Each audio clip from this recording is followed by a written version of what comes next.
Turki terkenal dengan kebab, pantai all-inclusive dan bazar meriah.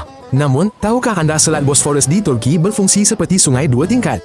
Ya, air di sana mengalir serentak dua arah. Air tawar yang lebih ringan dari Laut Hitam ke Laut Marmara mengalir di atas. Di bawahnya pula, air masin dan berat dari Laut Mediterranean mengalir berlawanan. Kapten kapal mengambil kira kedua-dua arus ini sekaligus. Penyelam melaporkan arus di kedalaman bertukar arah. Rasanya seperti berenang melawan angin. Saintis telah mengukur aliran ini bertahun-tahun dengan alat khas. Struktur dua lapisan ini mempengaruhi banyak perkara. Ini termasuk oksigen air, migrasi ikan dan arkeologi. Arus dasar kadang menimbus penemuan purba dengan lumpur. Kadang ia menghanyutkan kembali penemuan tersebut. Ribut di permukaan mungkin tidak selari dengan keadaan dasar laut. Di Cappadocia, Turki, ada kota bawah tanah Derinkuyu. Labirin bilik dan koridornya sedalam 60 meter. Ia boleh menampung 20,000 orang. Mereka membawa tenakan, penekan wain, dapur, sekolah dan gereja kecil. Setiap tingkat ditutup pintu batu bulat besar. Pintu itu digulirkan dari dalam seperti gabus. Aci menegak menyediakan udara dan air. Ini membolehkan mereka bertahan dari musuh selama berminggu-minggu. Ini bukan rekaan semata-mata. Semua ini benar-benar digali dari batuan gunung berapi lembut. Laluan sempit, telaga pengudaraan, ruang makan umum, ceruk perapian dan cerobong asap masih ada. Ahli arkeologi percaya lapisan awal dibina oleh orang Fraya kuno. Kemudian, orang Kristian awal bersembunyi di sini dari serangan. Susun aturnya menunjukkan sistem yang canggih. Ada pos pengawal, perangkap penceroboh dan jalan keluar kecemasan. Semuanya seperti kubu sebenar. Lapangan terbang Istanbul baharu telah menjadi persimpangan dunia sebenar. Selepas berpindah dari lapangan terbang Atatürk lama, hub bagasi Turkish Airlines dibina di sini. Landasan ditambah, transit dipercepat. Rangkaian laluan dibina untuk penerbangan lebih pantas dari Eropah ke Asia, Timur Tengah atau Afrika melalui Istanbul. Dalam beberapa tahun kebelakangan ini, jumlah penumpang melebihi 100 juta setahun. Bagi penerbangan antarabangsa, ia menjadi salah satu lapangan terbang tersibuk di dunia. Bagi penumpang, ini bermakna lebih banyak penerbangan terus dan sambungan mudah. Untuk negara, ini membawa pelancong, wang dan peluang pekerjaan. Terdapat juga keburukan, bunyi bising, kesesakan lalu lintas dan hutan yang ditebang untuk pembinaan. Namun, bagi logistik, hasilnya jelas. Istanbul telah menjadi hub pengangkutan utama di rantau ini. Orang asing di Turki hairan betapa cepatnya orang asing menjadi rapat. Anda dihidangkan teh di kedai tanpa membeli apa-apa. Jiran dalam bas akan meminjamkan lampu suluh pada waktu malam. Pemilik rumah tamu menjemput anda makan malam bersama keluarga. Ini adalah perkara biasa, walaupun di bandar besar. Kejutan kedua ialah teknologi hidup berdampingan dengan zaman purba. Pembayaran tanpa sentuh berfungsi di bazar diiringi azan.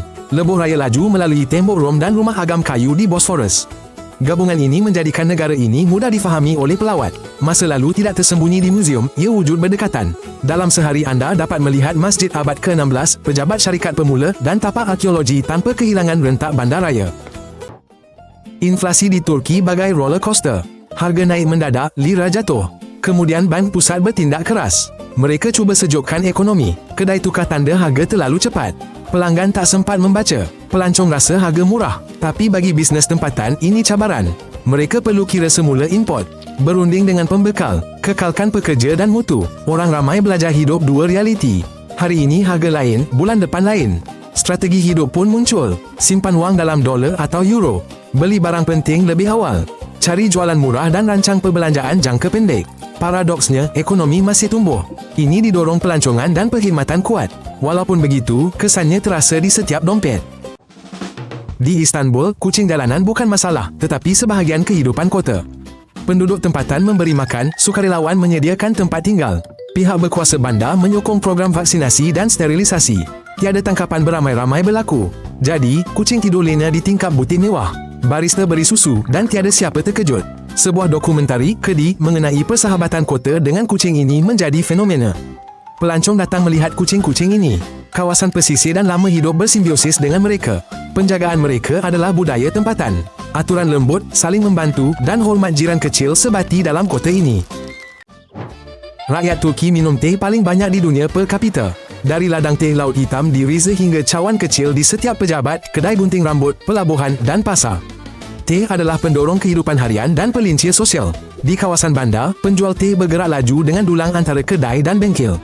Perbualan bermula dengan tawaran teh, bukan harga.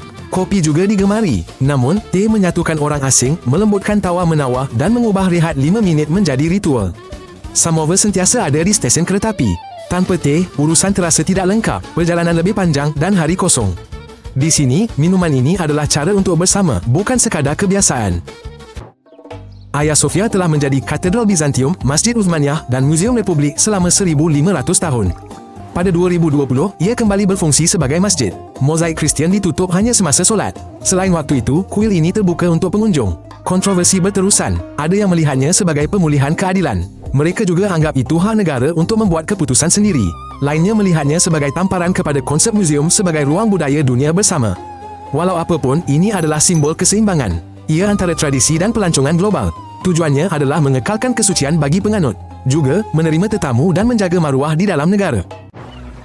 Göbekli Tepe Turki di Tenggara ubah pandangan masa lalu. 12,000 tahun lalu, tiang batu T bentuk berukir haiwan didirikan di sana.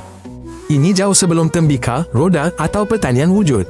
Jadi, ritual dan kuil besar muncul sebelum kota. Karahan tepe berdekatan menunjukkan ini bukan satu keajaiban, tetapi rangkaian tempat suci purba. Galian menemui tiang tengah utama, jejak bumbung dan parit air. Satu figura manusia langka ditemui di dinding. Biasanya hanya ukiran haiwan terpapar di sana. Ini membayangkan peranan manusia dalam ritual-ritual tersebut. Pakar berdebat, adakah ini musim pertemuan pemburu atau awal penempatan kekal? Mereka setuju satu hal, mustahil bina tanpa koordinasi kumpulan besar dan lebihan makanan. Jadi, iman dan perayaan mungkin menyatukan komuniti terpisah menjadi masyarakat kompleks pertama. Cappadocia dengan pemandangan Marsnya berubah jadi taman hiburan terbang setiap pagi.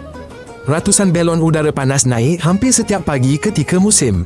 Tempat ini terkenal dengan penerbangan massal yang selamat.